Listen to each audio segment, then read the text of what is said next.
This will be a day long remembered. Now I am the master.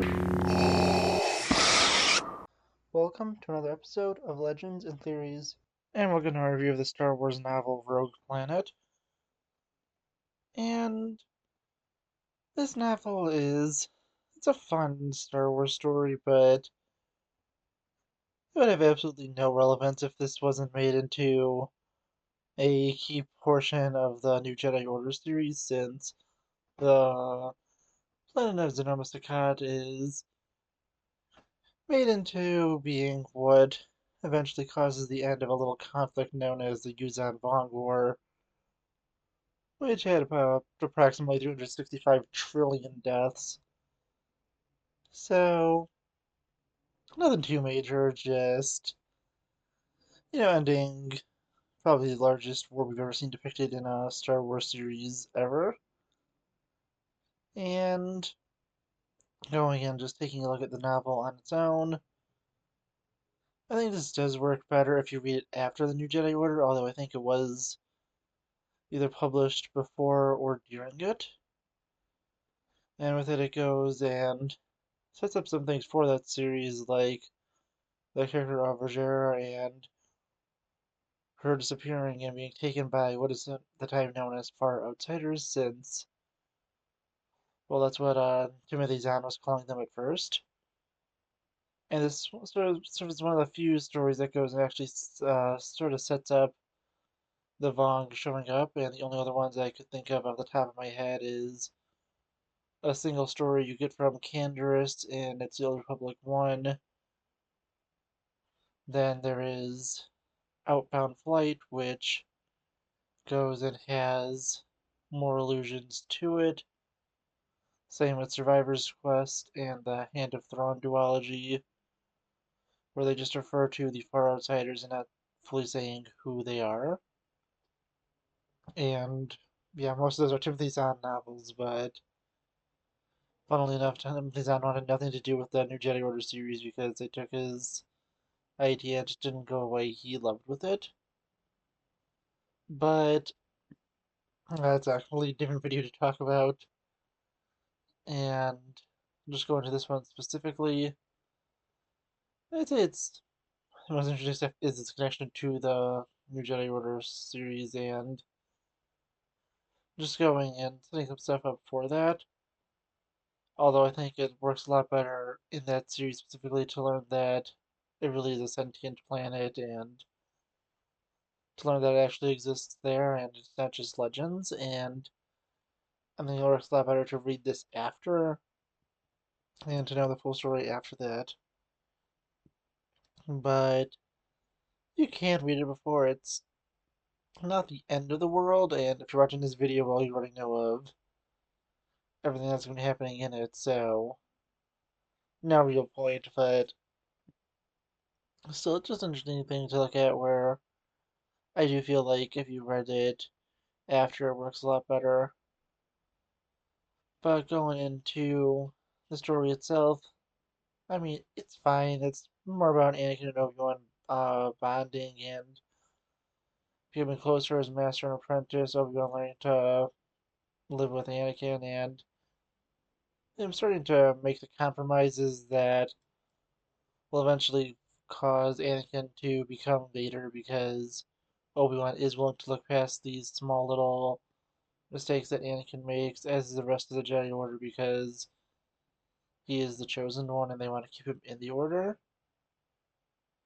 And the little things of leeway go and eventually cause him to, well, they give him an inch and he takes the entire galaxy because he goes and, well, becomes Darth Vader. But with this story, again, it's not a huge relevance besides the fact that it is brought up that Zeno Sakat's not the best judge of character, where both Roger and Anakin were people that had made connections to, and, well, neither of them turned out to be great people in the end, with Anakin becoming Vader and committing all those atrocities he did, and even before Roger was kind of become to be a Sith.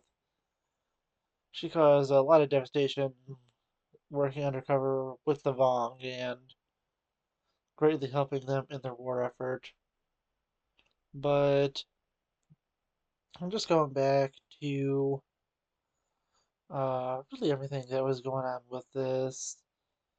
Again, it's so hard not to think of its major importance in the Yuzan Vong War and ending that conflict, and eventually learning that this planet is from the planet of Yuzan-Tar and it's split off from it. That's where its sentience came from, and this is all explained in New Jedi Order, which is just so much more interesting than this one. And I just keep talking about it, which is just to show that this novel, I mean, it's fine on its own, but really it needs a New Jedi Order to go and just bring out all the intrigue from it.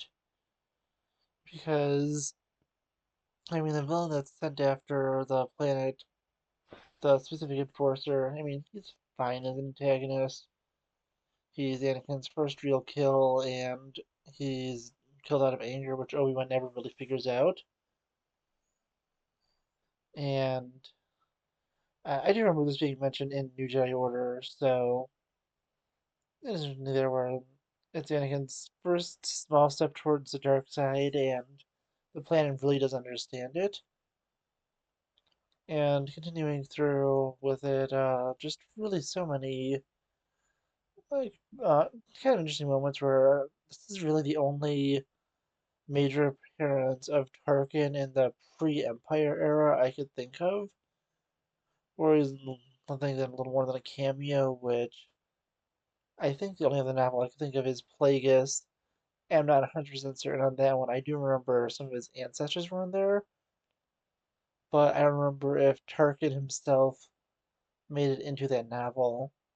I think he did, but again, this isn't a Plagueis review. I've done that already, and well, I can talk about it again because I just love that novel, but that's again not the topic of this video, and I keep kind of going off to how ties to way more interesting novels, which is what most of this video has been. So I do apologize if I'm trying to review this, but it's just so many other more interesting connections to novels that are just honestly just a lot better than this one. But as I said, this is not a good novel. It's just I keep getting all these just you know reminders of oh this has this tie in this way more interesting novel that I love a lot more. But just going back to it, them going with the mystery of like building these organic ships and it ultimately dying, which explains why it's never used again. Which is something I remember like, yeah, if Anakin has this great organic ship, why doesn't he ever use it again? And well, it's the easiest answer. It died.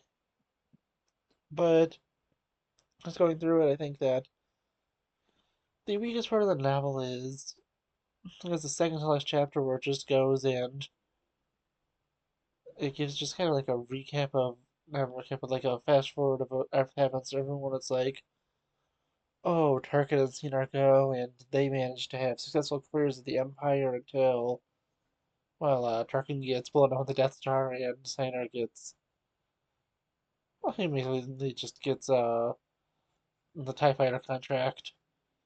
It doesn't say anything specifically terrible about him, or technically Tarkin. It just says that they both managed to find successful places in the Galactic Empire, go into like the planet like Zero-Sakat is believed lost and all of its ships are destroyed. Anakin and Obi-Wan are, come closer together until, you know, they don't.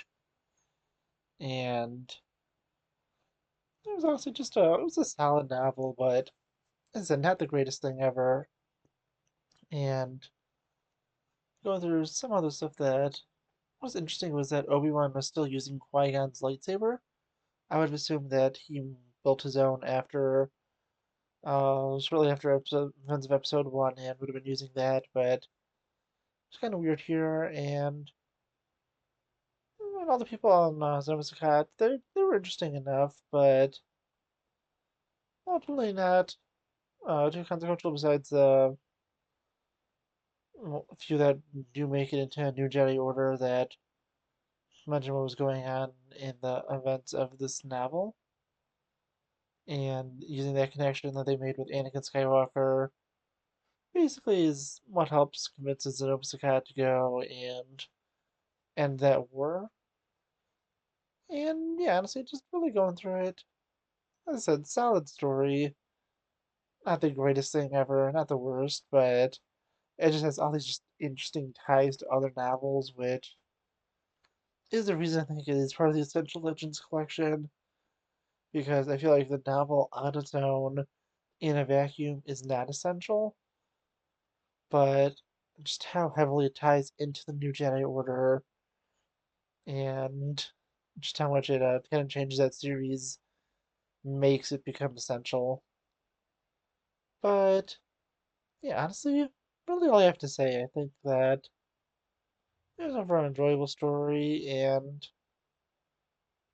really that's it. I want to know what you think, so please leave it in the comments, and I'll see you in the next episode of Legends and Theories. Thank you for watching this episode of Legends and Theories. Please subscribe, like the video, share the video, leave a comment, check out the video on screen, and may the Force be with you.